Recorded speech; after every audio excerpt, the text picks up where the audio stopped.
Driven Few sipping on a Red Bull. Thank you for joining us on the Driven Few podcast. This is our very first remote interview. And we are joined by a very special guest. He's an entrepreneur, he's a videographer, and he's the inventor of the video business card, which I have found a lot of value from. And he also moderates and hosts a Facebook group that I get a lot of value from. So welcome, Nik Koyama. Is it Koyama? Koyama. That's good Koyama, enough, man. I'm sorry. But before we get started, let me just Hey!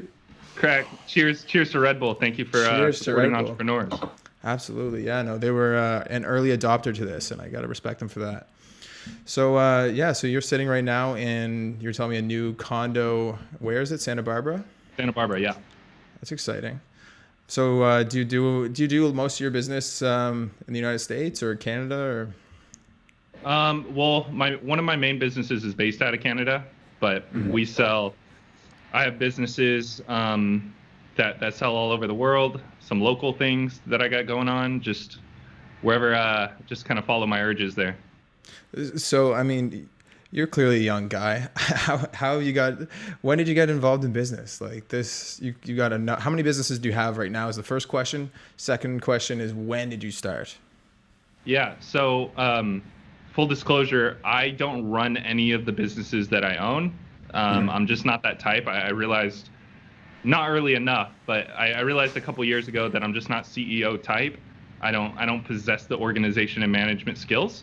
So I'm really good at growing businesses. So every business I touch, strategically, like I always figure it out. So I own equity in probably 3 businesses. I have equity in a lot of assets because video can be used as a product, not just a marketing tool. So video can be made into products. So I've designed products and I own pieces of those, and all over the place, man. No, it's exciting. So like, did you do the 9 to 5 thing? Like, oh no, never, dude. I was never built. I was never built for school at all. But going back to your second question, I used to skateboard a lot I just wanted to always be a professional skateboarder. So when I was 7, I got my first camera. And when you're a skateboarder, you have to learn how to make like these things called sponsor me videos. You're just doing tricks, and then in hopes you send them to companies like Red Bull, and Red Bull's like, I'll give you free Red Bull if you put, and help us sell stuff. yeah.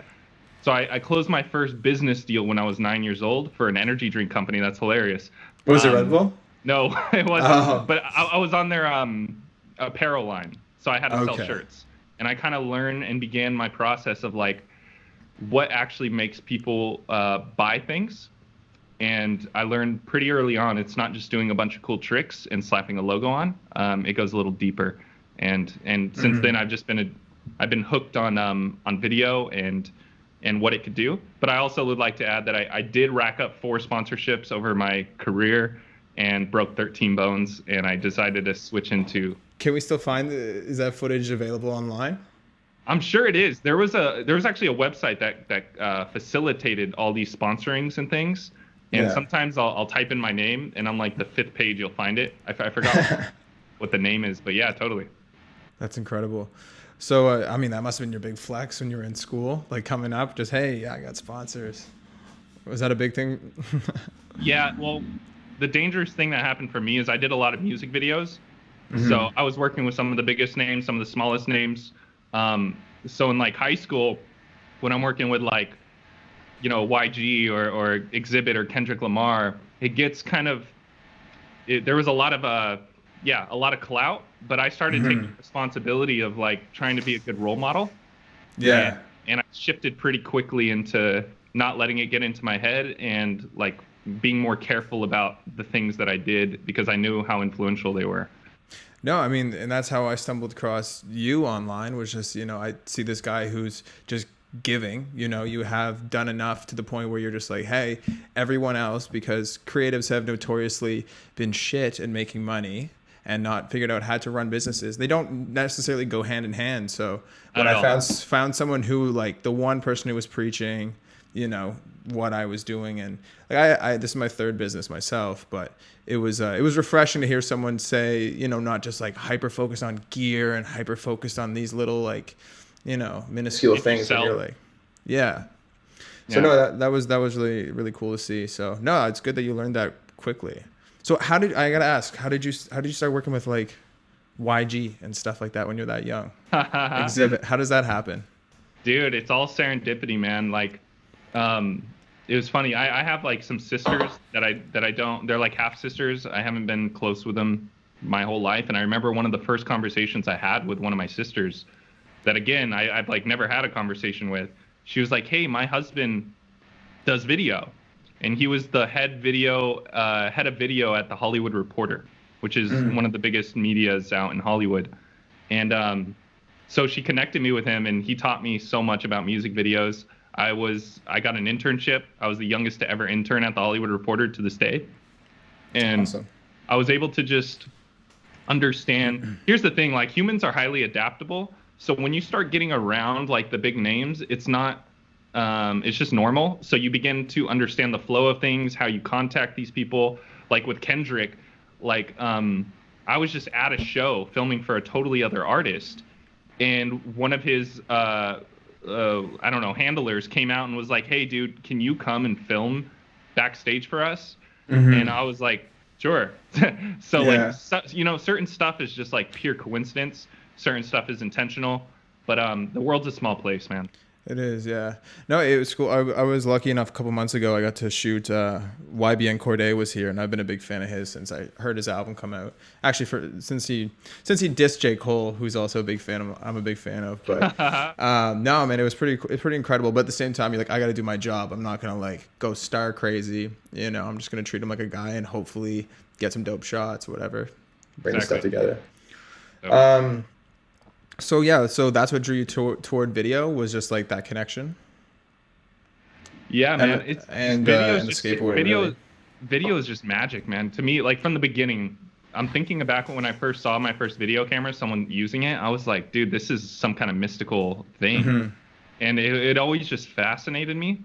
And it's like crazy how much you could design reality and still stay true to reality. So it's cool because like if you think of like a court case, like if you're caught on video breaking the law, you're done, right? Because of how true and authentic it interfaces with reality. Yet creatives can come in and jump time, jump space, add music, and like it's always been really cool to me the limitation, or not the limitations, the potential of this platform.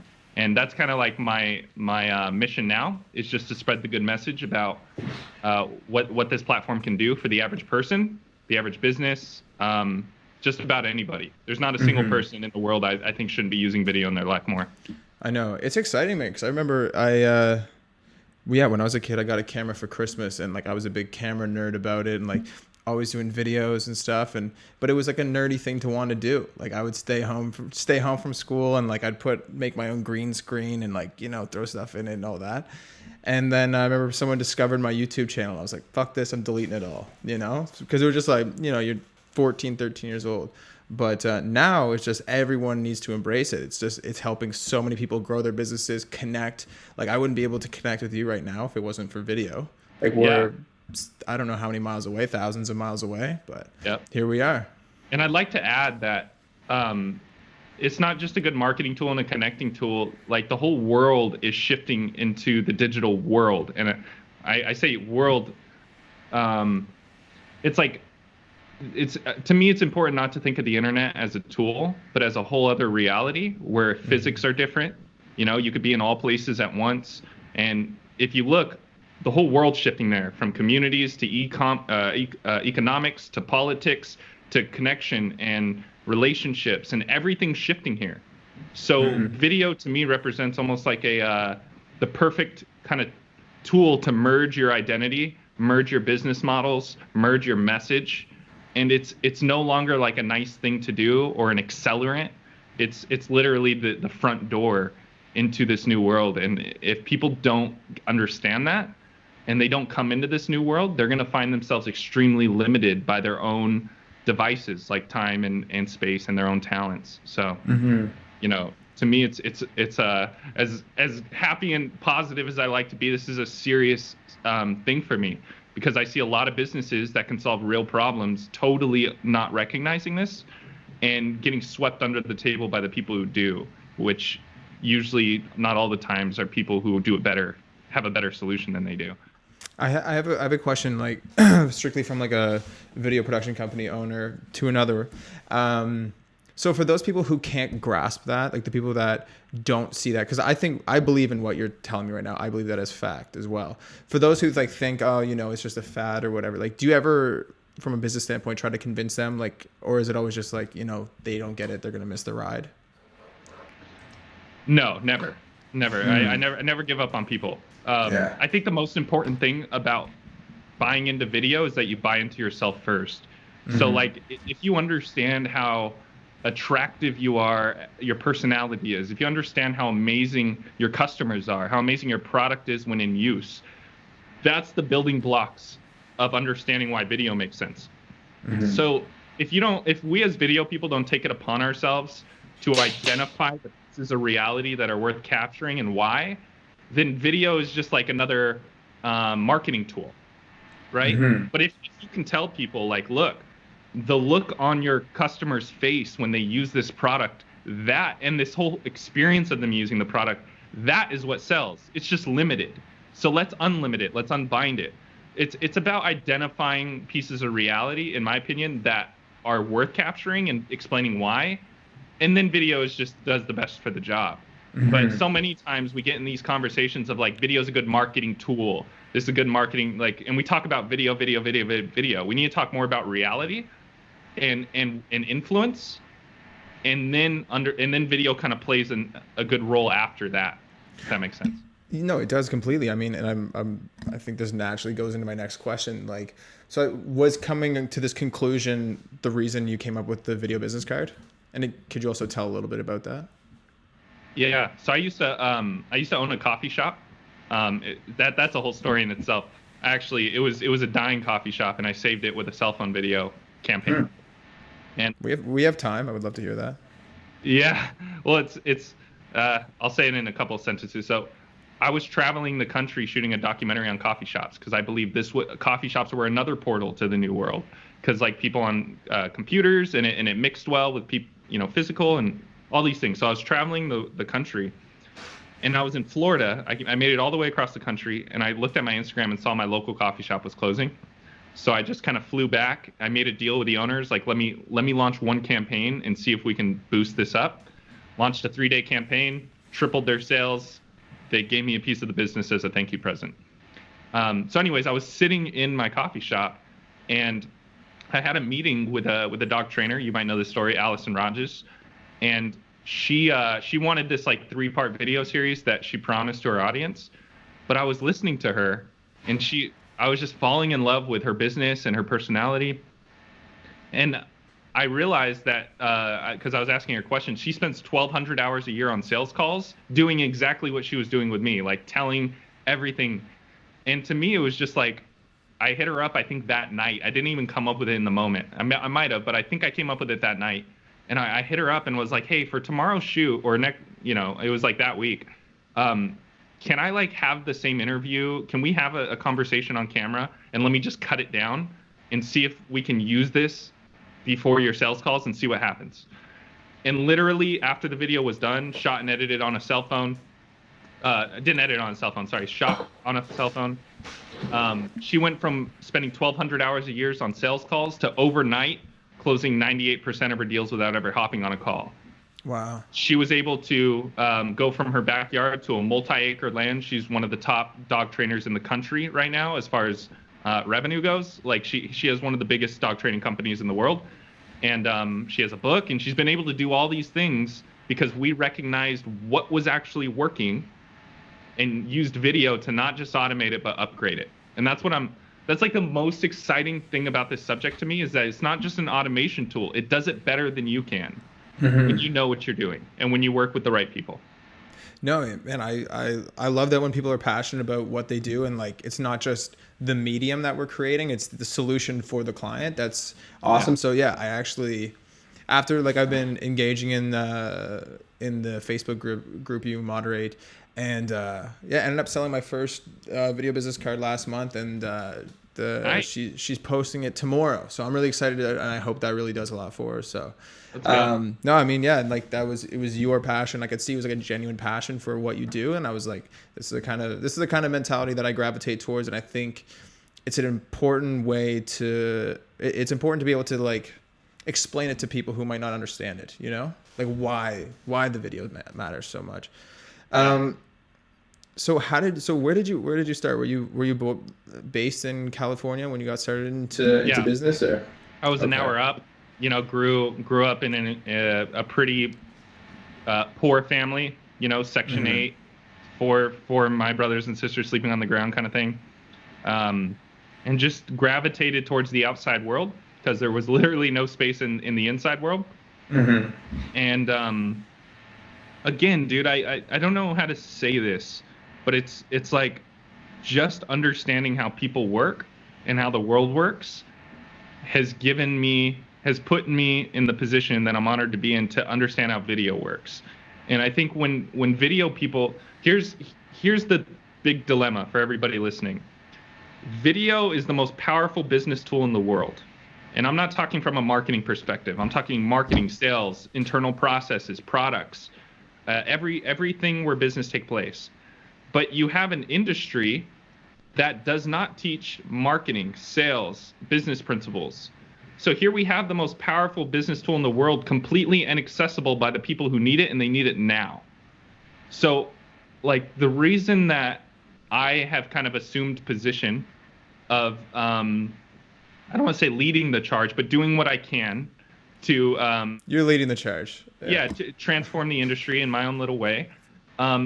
It's like I just take this responsibility on of getting to know more about how the world works, how people works, what influences decisions, and most importantly, how we can have the best of both worlds. How can we help businesses massively grow while fulfilling the creative urges of the video people, and while, of course, making sure the person on the end of that equation, the customer of our clients, is also having the best experience. So, like, you know, we can talk more about this, but everybody who's listening out there, you need to make video a part of your model. You need to merge your message. You need to merge your identity. You need to exist in this digital world. And talking about things, posting about your product, talking is not enough. We need to show, and showing to see is to believe, right? And video is reality. So we need to go here. I know. So what do you say to the people that are, you know, camera shy? Like, I don't think, you know, getting up and doing what we're doing right now, I don't think was always a natural skill. Like, I was lucky. I went to school for public relations. I didn't finish, but I did enough of the public speaking classes where I got critiqued and got a bit better at it. So what would you say to those businesses that are like, man, I just don't want to be in front of camera? This is a great question. I love this question. It's a two-part answer and then one piece of solid advice. So the first part is that people can't relate to perfection. So whatever you're worried about is kind of the key. It's the golden nugget. The very thing you're fearful of is your superpower to connecting with people, meaning you're not perfect. You're not like a luxury superstar, right? So first, understand that your imperfections and whatever you're worried about, whether if it's like the way you talk or the way you look or the way you are, that's key to this equation. Acting like somebody else is actually the key to messing this all up. So first is that. Second is that it's not about you anyways. So you being on front of camera is not about you. Like just this podcast, like you've assembled me here and assembled yourself here, hopefully, because you want to provide value to someone else's life. Therefore, if you really felt like you could provide value and you didn't like the way you looked on camera, you're in a dilemma of like, is it about me or is it about them? So I want to let everybody know that it's not about you anyways, and I don't want to be a jerk, but the more you make it about you, the more selfish you're being. And this is about living and existing in a world where people need your help and your advice, your empowerment, all that stuff, all your products. And then the piece of advice is this, which is that, you know, like when you go on a first date with someone and you're kind of nervous and like it sometimes, I know for me, like it took years for me to fully open up to my girlfriend. I was going to create a course called Video Romance for this specific purpose, because the video camera needs to be treated as a relation. You can't like be down on yourself that you're not comfortable in front of a camera. You got to date this thing. You got to take it out on a date. Go live. You need to build a relationship with the camera, and by the camera I mean the entire world, because that's kind of the portal, right? So like on one end, your imperfections are key. On the other end, it's not about you. And on the third end, this is a relationship building process. And just like, you can't expect a 2-year relationship strength to come today. You need to flirt with it. You need to take it out on dates, and you need to grow your commitment with it. And you don't need to do anything big now. You just, to me, live streaming is so key, because because the reason people hate doing video, honestly, is because they sit there and they know they can re-record it and try to get more and more perfect. And then they have to edit all that stuff. And it's such a process when you should just be live and realize, like, take away your ability to edit and watch what happens. You'll begin to understand this thing. Okay, so yeah, so for any like business owners listening, that's what you would suggest. The very first thing, if you haven't done video yet, is just to go live. Like, how would you do it? Would it just be like hang out, like ask me anything? Like, how would you suggest? Yeah, no, Q&As are actually more of an ask, depending on your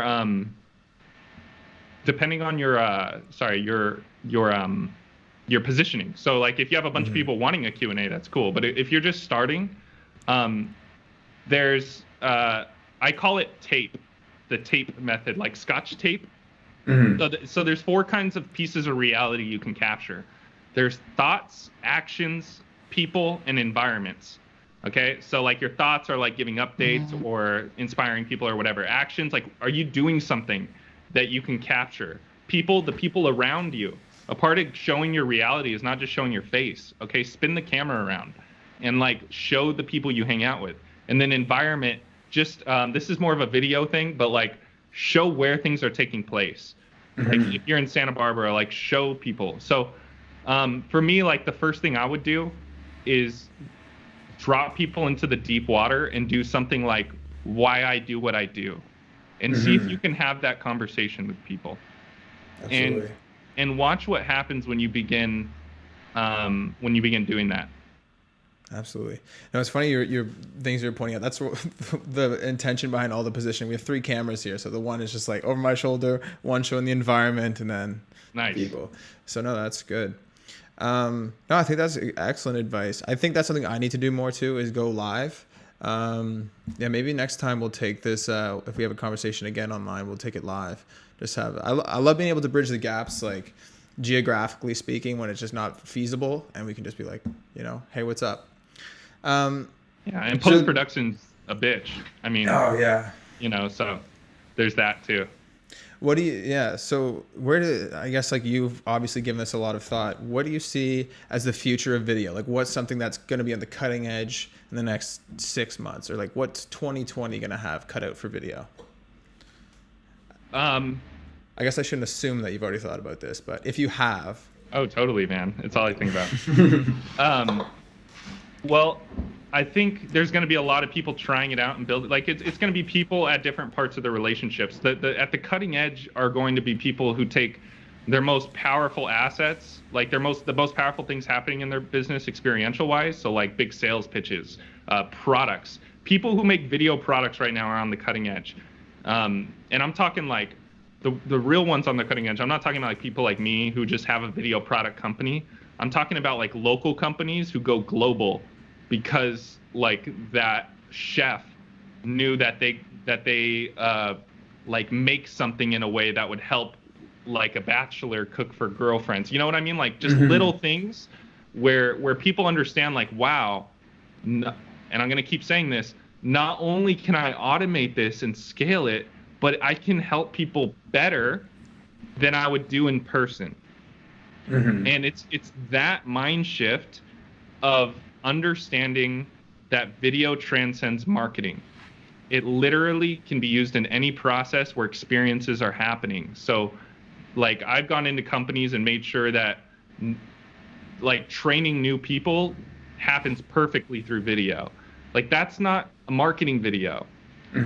So I think the real cutting edge are people that move from they keep doing video as marketing, but they start accessing these other sectors of business with video.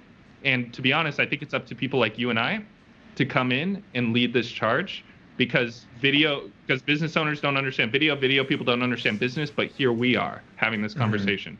So. Absolutely. Yeah, no, I'm very grateful in my life that I've had experience in other businesses and like have been put in a lot of other positions where that wasn't my role, and I had to learn how to exactly just deal with people, have a normal conversation, understand what they need. And that's been massively beneficial to me. And then I think the cherry on top was just kind of, learning a bit about the VBC and everything that you guys are doing and just tacking that all together. Yeah, man, I think that's all super insightful stuff. Like, I have a question. So in your experience, you've been doing video professionally for how long, did you say? Officially 9 years as a business. 9 years. So can you give me a story or like something where the work you did was just so impactful? Like, what was the most, scaled up a business? You know what I mean? Like, do you have any stories like that? Numbers or? Oh, endless, man. Yeah. I got endless. Well, I'll just fire off a few because I think, some are cooler than others. Mm-hmm. Well, I just launched a music video for Peng Joon, which is one of the largest online marketers in existence, next to Tai Lopez. And I partnered with a guy named Dave Kombucha. Shout out, Dave, if you're watching this, Mr. Golden Showers. And he wrote a song. Oh, this story goes crazy. But anyways, he wrote a song, and I shot a music video. It was kind of about one of his books, and it got 1.1 million views, which tells me, like, from an ad standpoint, it generated a lot of money. We had like all the big, like Julie Stone, Steven Larson, Russell Brunson, like a lot of big names in that music video. And that launched maybe 6 months ago.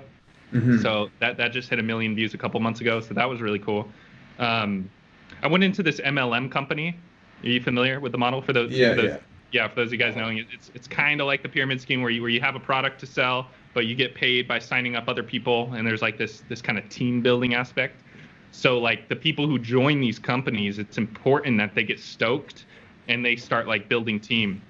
Well, this company was huge, $50 million plus company. And when they brought people in, they made them watch 8 2-hour videos. They didn't even hire me to look at this, but I just analyzed businesses. Yeah, I call it the nervous system, but I analyzed their nervous system, and I realized that I could take those 8 2-hour videos, make them 8 2-minute videos, and do way better of a job that they did in 2 hours. So we did that, and we increased retention by over 100%. So literally, like, the amount of people who finished these videos, like, doubled. And so that alone could be, like, pushed towards a ton of exciting things, like, as far as results go. Like, you could do the math. It's big. And then I've done small things for people. Like, I like doing small projects for, like, chiropractors and people like this. Ran some ads. Like, here's the thing. Here, can I share with you a philosophy I have? Love to. It's more of a law in my mind. It's a philosophy about a law. So the law is that the way we work as humans is first we experience things. And experience has no opinion on it. There's no bad and good. It's just an experience. And then our brain packages a story around that experience, and that story drives all of our behavior and all of our beliefs. So these stories drive our beliefs, right? So I had this chiropractor come to me, and he was like, yo, I want more kids in here.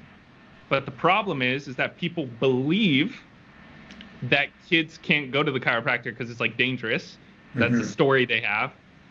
That's driving that, because, like, they saw someone crack or they heard something from somebody. Okay. So then I asked, well, what's he's my client. I said, well, what is the truth of this? And he told me, no, kids need chiropractic. It's totally safe. So I said, okay, well, instead of just educating people, why don't we bring people through an experience? So there was, like, he called me up one night, and there was this crying kid coming, and he was, like, freaking out. His head was hot. He was just crying. I filmed him coming in. He got an adjustment. He walked out calm as a clam. And we didn't tell people what to think about it. We didn't, like, have, like, so bring your kids in kind of thing. We just captured the experience, ran it as an ad, and he had to turn it off 5 days later because he maxed out the amount of kids he can bring in. Wow. And we didn't tell people what to believe. We didn't even give people a story. We just brought people through an experience, and it did everything for it. So there's like things like that. But I've closed hundreds of contracts, so I mean I can keep going. Yeah, no, I think those are all super valuable, because I think one of the important things to consider too is, like, when you think of video, most people gravitate immediately towards, an outward facing marketing ad, specifically like, like a Budweiser ad or something like that. Like, they don't consider the other ways where, like, training videos. That's massive. Like, that's like, I remember my first fast food job as a kid. It was like that. It was like sitting in Dairy Queen. They're like, press play, and then they came back 9 hours later, and that was my day. But it was effective. It was just like, they didn't have to do anything. It was regimented. It was exactly how it was going to be every time. You didn't have to rely on a trainer to be good. You don't have to train a trainer. You just have a video. Exactly. I think that's pretty incredible. So how do you stay motivated I want to go, like, dive away a little bit from video specific. So, like, you have all these businesses going on, and I'm sure a lot of them are a lot of them service based? Yeah. So yeah, and those can be up and down, and you have to be pretty on top of it. So how do you stay motivated as a business person? I mean, this might sound like a dumb question, but, like, some people, when things get low, and I know in the Facebook group, when I'm watching people, everyone's, like, motivating each other, and I think that's one of the most beneficial things I get from it as well. But how do you personally stay motivated? It's a great question, man. For one, like, I'm on this constant search of understanding myself while simultaneously designing myself. So, like, for example, I didn't stay as motivated when I was the CEO of a company, because I had a reality that wasn't for me, or didn't capitalize on my strengths. So I've been just giving myself full permission to do the things I'm very strong at. And that's a hard thing to work out logistically sometimes. Like, I'm not proud to say that, like I said, I grew up very poor, but weirdly enough, I didn't have many responsibilities. I didn't do my chores. I didn't fold my clothes. I didn't do dishes.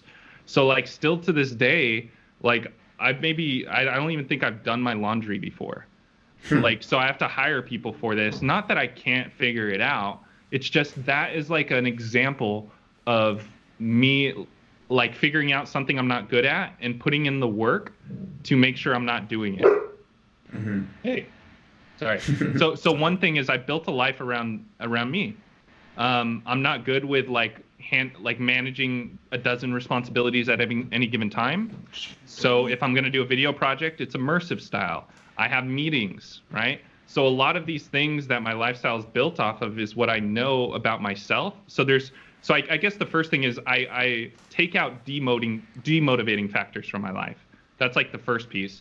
And then the second piece is that everything I'm working on is in synergy with each other, and it aligns with where I want to go in the world. I believe that we as people, and especially as entrepreneurs, shouldn't tax ourselves with trying to force motivation from within all the time. We can siphon motivation from a vision. We can siphon energy from the destination we want to go to.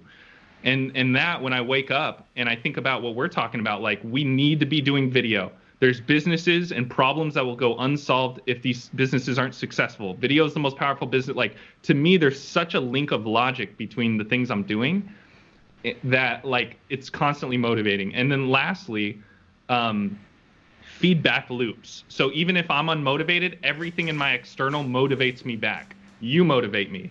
Like, my tribe motivates me. My clients motivate me. So if I ever find myself in a situation where I'm demotivated, then I've actively built an ecosystem to feed me and nourish me back. And a lot of people, sadly enough, they're the only one they know that's like themselves. And I'm not saying there are other people just like you, but like, keeping people around you that are motivating you, that are further than you, that are at your level, is, like, so key. Because what happens when you need the motivation? Mm-hmm. No, I think you touched on a lot of gold there. Like, I think I think a lot of what boils down is like you're very self-aware, and I think that's what some people, it takes very long for people to become so self-aware where they feel like they have to do like, hey, I'm the accountant, I'm this, I'm also that, and like eventually you just get worn down, you know? Oh yeah, people don't know themselves these days, man. Or they don't it's not like it's not trending to know yourself. It's better to download the blueprint of what it means to be a Democrat or be a Republican or be this fan or mainstream like the shows to watch. It's like everything, like we don't need to think for ourselves as much anymore. So there's these downloadable blueprints that are always changing, and it's really awkward to watch because it's like you see people how malleable they are and how much they're willing to blow with the wind. It's like, oh, I'm in a conversation with this person, I'm gonna act like this, and I'm gonna like, oh, they're gonna cross the line and say something I don't believe in. That's okay. Like I'm gonna mold to that. It's like it's that is the things that's where you close the doors on your soul, and you start becoming unfulfilled a bit when you don't understand your own frequency and you keep adapting it to the current situation. It's very dangerous. Yeah, no, I fully agree. And I also think there's a middle ground there where it's like you're figuring out who you are, but I think, you know, when you're in, like, you know in your gut what you believe, or you should know at a certain point. But I've watched that, and it is awkward to see when someone they don't stand for something and they're just like, they're going with it. Yeah, no, I think that was all really good.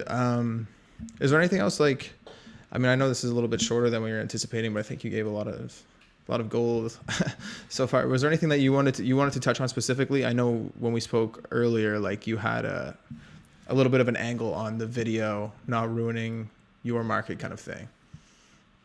Yeah. I think the video industry is before us was in the trajectory of destroying businesses, because businesses are looking at the stats. They know like open rates go up when there's video. They know sales pages convert at 184% more when there's a video. Like they're starting to learn these things, and then they go and hire a videographer who doesn't know anything. And then they get an experience that drives the story. You know what I mean? And there's this very bad thing that's happening here with video people. And then it's even worse when people try to make their own videos, because then they begin despising the process as well as the product. They start to hate the medium. You know? Yeah, exactly. So, you know, like I said, live is the big thing. But if I can impart with you guys on the concept of the video business card, I think this is the one video that every business needs right now. And that's kind of my mission with Video Warrior. You know, our first program is, and we do this for free as well, but our first program is designed to kind of, what do you say, certify and train video warriors in how to make these things. So let me talk about what this is. Well, it was inspired from that Alice and Rogers story, I should first say. But the point of the video business card is it takes the most high impact things that are happening in your business, communication, the things you're communicating, the things that are happening, the things that people are feeling. It takes the most highly impactful things that are happening in your business, and it condenses it down to a 2-minute video. Now, this isn't a video that you would just like post on social media once and it goes. This is a video that you want to integrate into all the processes where these things that were captured are happening. So it depends business to business, but let's just say, like, just to give people to open up their imagination, you should never get on a sales call in your life without showing somebody this video. Like, Gabe, did I get on this call with you without showing you my video? No, it was the first thing you did was sent over your 2-minute video. Cool, and I hope you put it in, because like, absolutely, it's so important.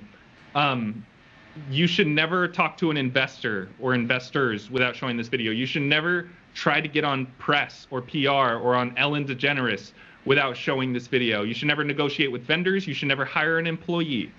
This 2-minute video is basically a fast, I don't want to say fast action, but it's a condensed, upgraded version explaining who you are as a person, why you do what you do, what's driving you, how can we connect, what do you do, what makes you different, what do people need to do to get in contact with you. It takes all these things, and I'm talking 2 minutes. And this is like a lethal asset that you can integrate into everything. And I'm not just saying post it once and I'm done. I'm talking about any time your time or any of your limited resources are in play. Use this in order to pre-frame, qualify, and accelerate all these relationships that you're building in your business. And if like I was saying earlier, start with live streaming, build this relationship, but when you're ready to make your first big investment in this asset and you become a believer, the video business card is no doubt the most important thing to start with, because these are the things that are already running your business. Absolutely. Yeah. I think it's the most important thing that I see is like, yeah, it humanizes the person behind the brand, whatever that it is that you're selling. Like, I don't know if we're connected on LinkedIn or not, but I use LinkedIn quite a bit. And I made a post the other day about how frustrated I get with how there's a kind of a cultural okay right now how we can just kind of ghost people, where like you can just kind of stop. But I feel like, yeah, if you're introducing yourself as a person, like people are gonna be less likely to be, I'm not answering that guy, like you have a rapport almost. So, I mean, I think that it has some very multifaceted value, and I think it's amazing that you're able to come up with a brand name for it and really package it in a way that people can adapt to it and start to implement that into their businesses, and hopefully, make a big impact financially and many other ways to grow their business. Exactly. Yeah, it's time for businesses to start thinking like business owners, and when they think about video. And a lot of the time when a business owner thinks about video, they go straight into this like Hollywood, like cool, like let's make something sexy. We need to get that stigma the hell out of here and start thinking about how this can be a true long-term asset. And not every video is going to be sexy, but it's going to help you automate and scale and upgrade a lot of your systems. And if you're going to pay a secretary $2,000 to $3,000 a month to sit at a freaking desk and do very low-level tasks, the least you can do is reroute that same budget to a video and let it do it for you forever and actually capture the best people doing it. And that's a good place to start. Like, I would take your lowest level employee. Here's a good thing. I never thought of this. Take your lowest level employee, look at their salary, and then dedicate that salary on a monthly basis to video production by somebody who understands business. Unless you're going to understand video strategy, then you can hire anybody to do the video. You can make it yourself. But the point is like, you need to make smart video assets, and you should be investing them just as another employee. Perfect. No, I think that was very well said. And I think with that, I don't want to take any more of your time. I know you have a meeting to prepare for and everything. So, once again, Nik, thanks so much for joining on the podcast. And this should be up in the new year. But awesome. Until then, let's stay in touch.